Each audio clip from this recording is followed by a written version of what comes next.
পার্থক্য যে জিনিসটা সেটা হচ্ছে যে আমরা যেটা মূর্তি তৈরি করি পূজা করি, পূজা বলতে গেলে কিছু অনুপ্রেরণা, কিছু সময়ের জন্য। আমরা সব মূর্তিগুলোকে একেবারে ভগবানও মনে করি না, এটা আমাদের ঈশ্বরও না।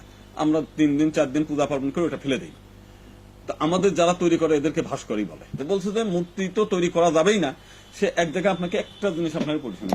সেখানে আমি একটু আগে আমরা দেখতেছিলাম, সেখানে বলছে যে পূজার উদ্দেশ্যে কোনো মূর্তি খোদাই না করো কিংবা কোনো চেহারার মূর্তি তৈরি না করো, তা পুরুষের বা স্ত্রী লোকের হোক, কিংবা মাটির উপরকার কোনো জন্তুর বা আকাশে উড়ে বেড়ানো কোনো পাখিরই হোক, কিংবা বুকে হাঁটা কোনো প্রাণীর বা পানির নিচে কোনো মাছ হোক।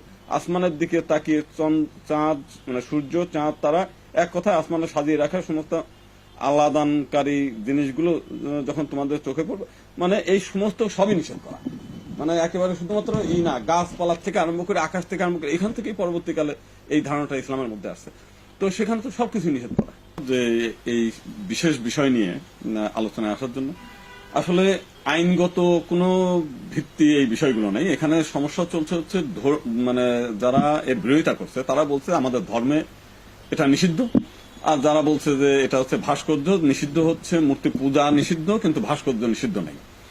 এই হলো মূলত দ্বন্দ্ব সংঘাত, এর বাইরে কিছুই না।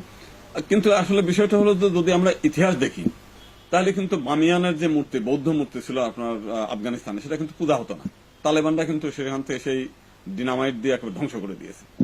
এবং অতীতে ভারতে বহু জায়গা দেখেছি যেটা হচ্ছে মূর্তি তো যেটা পূজা হয় সেটা তো মন্দিরের মধ্যে, মন্দিরের গাত্রে যেসব মূর্তি সেগুলোকেও ধ্বংস করেছে আর কি তারা। তো আমার যে বিষয়টা, সেই বিষয়টা এই ক্ষেত্রে বলা যে ইসলামী যেসব চিন্তাবিদ আছে তাদের সঙ্গে যারা মানে দুই ধরনের ব্যাখ্যা দিচ্ছে, এদের একটা এক জায়গায় বসে একটা বাহাস হওয়া দরকার। এখন কোরআন হাদিস নিয়ে, ধর্মীয় পুস্তক নিয়ে সামনাসামনি বসে একটা মিটিং ডাকুক সরকারিভাবে, দুই পক্ষই ওইখানে বক্তব্য রাখার সুযোগ পাক, তাদের এই কোরআন হাদিস নিয়ে দেখানোর সুযোগ পাক, এরপরে একটা মীমাংসা হোক। মীমাংসা না হলে যে জিনিসটা হবে সেটা হচ্ছে যে আমরা যেহেতু একটি হিন্দু সংগঠনের আমরা কার্যক্রম করি, বেসিক্যালি দুই পক্ষই এখন ওই ভাস্কর্য এবং মূর্তি পূজা নিয়ে দ্বন্দ্ব সংঘাত করতে গিয়ে তারা সবাই হচ্ছে যে রাজায় রাজায় যুদ্ধ হয়, উলু খড়ের পরান যায়, সেই অবস্থায় তারা বলতে যাচ্ছে ভাস্কর্য ঠিকই বানানো যাবে কিন্তু মূর্তি পূজা করা যাবে না, মূর্তি ভাঙা যায়, মূর্তি ধ্বংস করা যায়। তার মানে বেসিক্যালি ওইটা আমাদের বিরুদ্ধে চলে যায়। বাংলাদেশে যে সমস্ত হিন্দুরা আছে, মানে হুজুররাও বলতে চায় যে মূর্তি পূজা হারাম, যেগুলো ধ্বংস করতে হবে। আবার যারা অসাম্প্রদায়িক গুলো দাবি করে তারাও কিন্তু ওই মানে ইনিয়ে বিনিয়ে সেইটাই বুঝাইতে যায় ভাস্কর্য ঠিক আছে কিন্তু মূর্তি পূজা ধ্বংস করা যায়।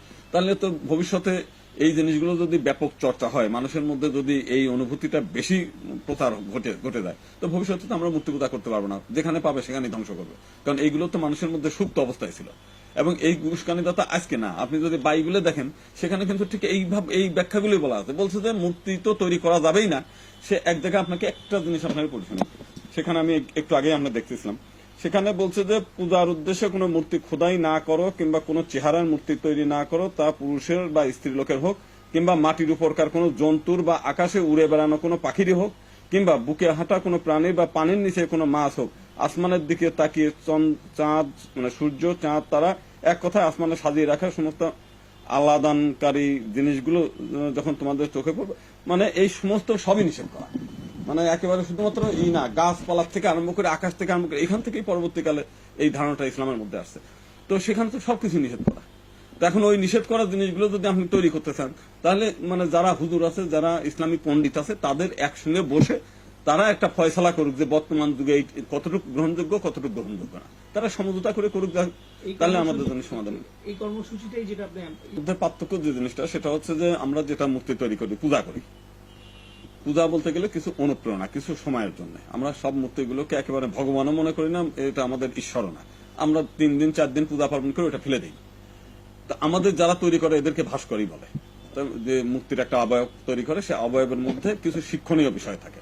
যেমন আপনার সরস্বতী পূজা যখন তৈরি করে, সরস্বতীর মূর্তি এমন ভাবে তৈরি করা হয় যাতে ওর পাশে বই ও একটা বীণা বাদ্যকার একটা যন্ত্র দিয়ে, যে এখান থেকে সুকুমার বৃত্তিগুলো যাতে আমরা দেখে মানে প্রথম দর্শনে সেখান থেকে শিক্ষা লাভ করি। কিংবা লক্ষ্মীর পূজা যখন হয়, লক্ষ্মীর হাতে ধান দিয়ে, লক্ষ্মীর হাতে হচ্ছে একটা হচ্ছে ওই পাশ যেটা থাকে ইন্দ্রের, এই যে বৃষ্টি হবে, জল সেচন করতে হবে, বাণিজ্য করতে হবে, ধান দিয়ে যে ধান চাষ করতে হবে, তাহলে লক্ষ্মী আসবে। এই যে আমরা একটা প্রেরণা পাই, একটা থিম মানে ওখান থেকে হয়। তো এটা তো ভাস্কর্য, কিন্তু ওইটাকে আমরা শ্রদ্ধা করি, ভক্তি করি।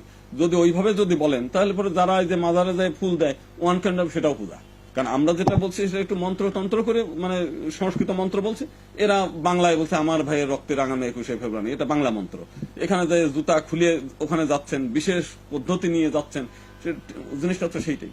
আমরা যেটা করছি সেটা হয়তো সংস্কৃত মন্ত্র পড়ে আপনি বাংলায় বলে একইভাবে পুত পবিত্র হয়ে ওখানে গিয়ে দিচ্ছেন। ওখানে যদি জুতা পাইতে, যখন অনেকেই দেখছি জুতা পাইতে যাওয়ার পরে এটা নিয়ে হয়ে গেছে, এটা নিয়ে অপবিত্রতা আসছে। তো পূজা বলতে বিষয় হচ্ছে ওই বিষয়টার উপর ভক্তি শ্রদ্ধা করা। এই তো সেখানে আপনি যে কোনো মূর্তি তৈরি করে যে কোনো রাজনৈতিক নেতার হিসেবে যদি ফুলের ডালা দেন, ওটাও তো পূজা। আমাদের যদি হিস্টোরি ধরেন পূজাই, তাহলে আপনার ওই ভাস্কর্য আর মূর্তির মধ্যে পার্থক্য করার কোনো মানে আমার মতে কোনো আমি দেখি না, কোনো নেই, দুটোই একই জিনিস। কিন্তু এটা তারা ব্যাখ্যা করছে, তারা নিজেদের স্বার্থ চরিতার্থ করার জন্য এই ব্যাখ্যাগুলো, এটা আমার বক্তব্য। এখন তারপরেও যদি তারা মনে করে যে না এইখানে সূক্ষ্ম পার্থক্য যে কোনো আছে, তাহলে সেটা নিয়ে তারা নিজেরা বসে একসঙ্গে বসে মানে আলাদা আলাদা ভাবে মিছিল মিটিং বিক্ষোভ করে জনগণকে খেপিয়ে না তুলে এক জায়গায় বসে সমাধান করা উচিত।